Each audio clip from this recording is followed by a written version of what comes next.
Une petite fille jeta un morceau de pain grillé dans le puits, mais glissa accidentellement et tomba dedans. Elle voulait seulement sauver ce morceau de pain qui lui était tombé. Effrayée, elle se mit à crier pour demander de l'aide. Des profondeurs du puits émergea lentement une énorme créature. Un gigantesque dragon vache la regarda avec étonnement. Tremblante de peur, la fillette recula. Puis apparut un autre dragon qui s'approcha doucement.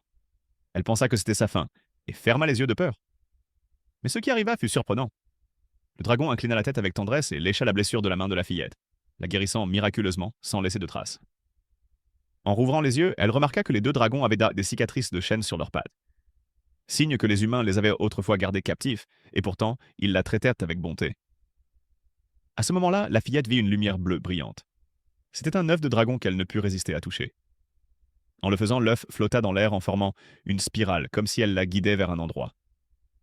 Elle le suivit jusqu'à un grand lagon souterrain, qui brillait d'une lumière mystérieuse, intensifiant l'éclat bleu de l'œuf. En le levant, quelque chose d'étrange se produisit. Elle pouvait comprendre la langue des dragons. La mère dragon lui dit d'une voix douce: C'est le dernier espoir de notre clan. Puis l'œuf commença à s'élever au-dessus du lagon, et la mère expliqua que seule l'eau de ce lagon pouvait l'ouvrir. Alors, avec des larmes et une grande faiblesse, la mère dragon la supplia: protège-le des chasseurs. C'est le dernier espoir de notre espèce.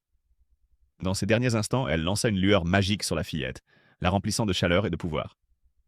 Soudain, la fillette se réveilla dans son lit, croyant que ce n'était qu'un rêve.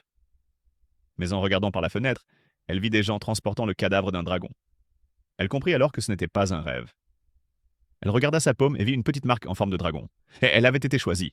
Protéger l'œuf et devenir la gardienne du dragon était désormais son destin, et l'équilibre du monde dépendait d'elle.